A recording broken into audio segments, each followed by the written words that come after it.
अगर आप एक HDFC क्रेडिट कार्ड होल्डर हो तो ये खबर आपके लिए जानना बहुत ज़्यादा ज़रूरी है, क्योंकि हाल ही में HDFC ने काफ़ी सारे बदलाव करेंगे अपने सारे क्रेडिट कार्ड्स पर। कुछ चार्जेस को इन्होंने बढ़ाया है। क्या है वो चार्जेस, क्यों है वो चार्जेस और क्यों बढ़ाए जा रहे हैं, साथ के साथ ही ये 1 अगस्त 2024 से एम्प्लॉय हो जाएगा सारे क्रेडिट कार्ड्स पर। तो देखो, सबसे पहली चीज ये है कि अगर आप अपने रेंट का पेमेंट HDFC क्रेडिट कार्ड से करते हो और आप कोई भी थर्ड पार्टी एग्रीगेटर का इस्तेमाल करते हो, आप चाहे तो फोन पे का इस्तेमाल करो या गूगल पे का इस्तेमाल करो या फ्री चार्ज का इस्तेमाल करो, XYZ या क्रेडिट का इस्तेमाल करो, तो यहाँ पर HDFC कह रहा है कि हम आपसे 1% चार्ज लेंगे आपका जितना भी अमाउंट होगा उस। हालांकि यहाँ पर कैपिंग रहेगी 3,000 रुपए की, मतलब 3,000 रुपए से हम ज्यादा चार्ज नहीं करेंगे, लेकिन 1% तो हम आपसे लेंगे ही लेंगे अगर आप थर्ड पार्टी एग्रीगेटर का इस्तेमाल करते हो अपना रेंटल पेमेंट करने के लिए। हालांकि ये बात भी है कि 1 जुलाई 2024 से BBPS आ चुका है, यानी इन सबका पापा आ चुका है। अब BBPS क्या है? ये RBI रेगुलेटेड एंटिटी है जो कि हर एक पेमेंट को सिक्योर बनाएगी, फास्टर बनाएगी और मोर रिलायबल बना देगी। तो ये जो सारे बैंक्स हैं वहां पर जाकर साइन अप हो चुके हैं ऑलरेडी।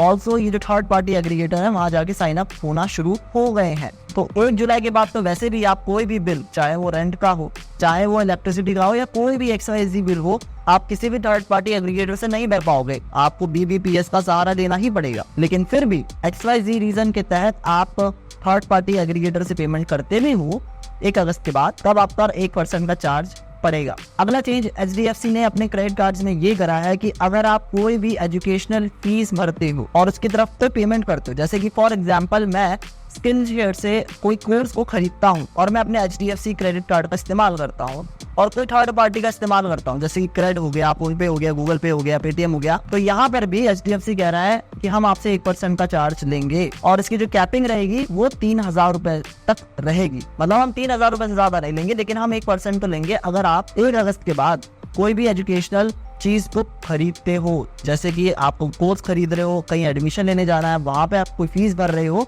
तब ये चार्ज है 1% का लगेगा। हाउएवर अगर आप जिस भी कॉलेज या स्कूल के लिए जा रहे हो, उस स्कूल या कॉलेज की वेबसाइट पे, यानी कि ऑफिशियल वेबसाइट पे जाकर उनके माध्यम से पेमेंट करते हो और HDFC क्रेडिट कार्ड का इस्तेमाल करते हो, तब कोई चार्ज नहीं लिया जाएगा। यहाँ पे थर्ड पार्टी एग्रीगेटर के यूज होने पर चार्ज लिया जा रहा है। ऑफिशियल वेबसाइट पर जाकर आप उनकी फीस भरते हो ना, तब कोई चार्ज नहीं लिया जाएगा। Same goes for POS machine.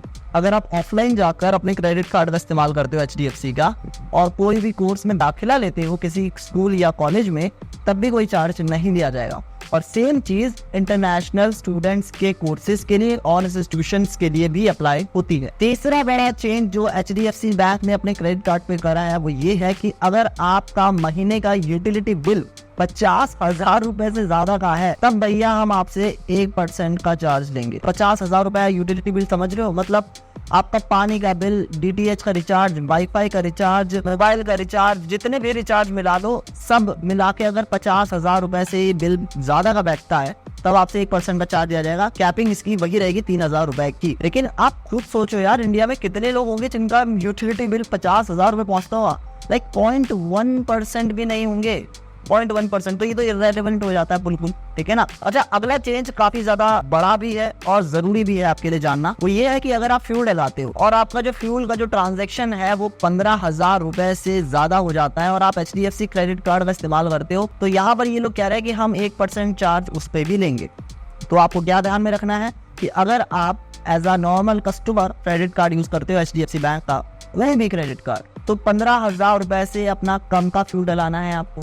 ज्यादा अगर डलाओगे तो 1% ये लोग चार्ज मारेंगे। ऐसे ही बिजनेस कार्ड होल्डर्स के लिए भी है, यानी कि जिनके पास HDFC के बिजनेस कार्ड्स हैं, उनके लिए ये जो लिमिट है वो 30,000 रुपए तक है। अगर 30,000 रुपए से ये 1 भी रुपए ज्यादा हो गया, तब भी 1% का चार्ज आपको HDFC बैंक को देना पड़ेगा। ये चीज का ध्यान रखिएगा। अगला चेंज भी बड़ा जरूरी है। HDFC बैंक अब ये कहता है कि अगर आपके पास जैसे काफी सारे रिवॉर्ड्स एक्यूमुलेट हो चुके हैं और आप उसे एज अ स्टेटमेंट क्रेडिट लेना चाहते हैं, यानी कि कैशबैक के रूप में अपने पास लेना चाहते हैं बैंक अकाउंट में, तो अब आपको एक फीस देनी पड़ेगी जो कि रहेगी 50 रुपए उन रिवॉर्ड पॉइंट्स को अपने बैंक में ट्रांसफर करने के लिए। तो ये जो है चीज 1 अगस्त से क्योंकि लागू होने वाली है, तो अगर आपके पास कोई भी ज्यादा अमाउंट के रिवॉर्ड पॉइंट्स पड़े हैं और अगर आप सोच रहे हैं स्टेटमेंट क्रेडिट में लेने का, तो प्लीज उससे पहले उसे कन्वर्ट कर लीजिएगा स्टेटमेंट क्रेडिट में।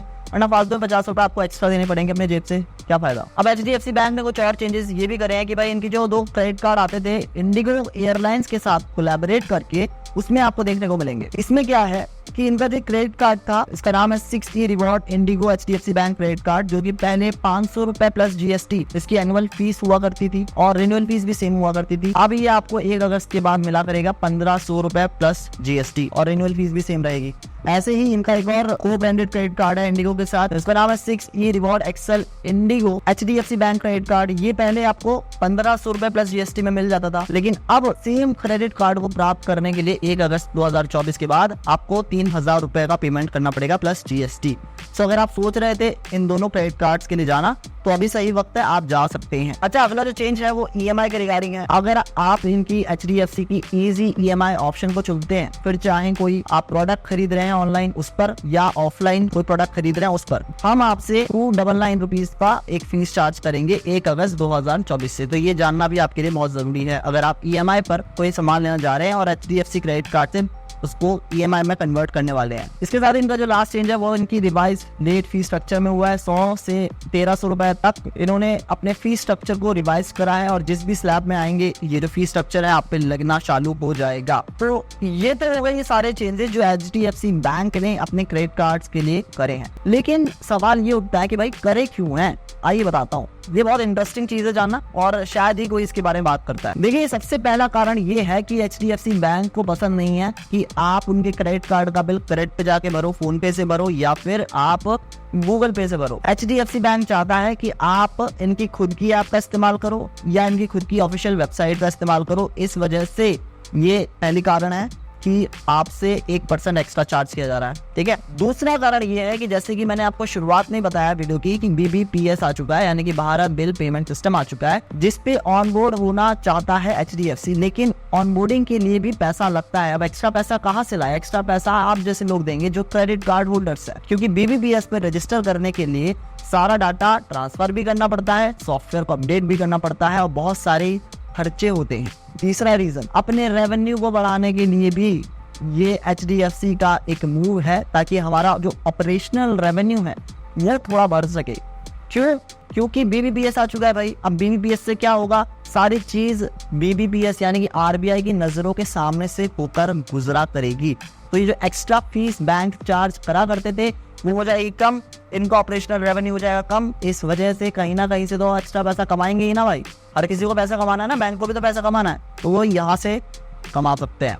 तो इस वजह से ये 3 कारण जो मैंने आपको बताए HDFC बैंक के क्रेडिट कार्ड में आपको ये बदलाव 1 अगस्त 2024 से देखने को मिल जाएंगे। आपका क्या राय है और आपका क्या मानना है इन सारे बदलाव के प्रति, कमेंट सेक्शन में जरूर बताएं। अगर आपको कोई सवाल हो कमेंट में पूछ लीजिएगा, मैं उसका जवाब जल्द से जल्द देने की कोशिश करूंगा। अंटिल नेक्स्ट टाइम गाइस, जय हिंद।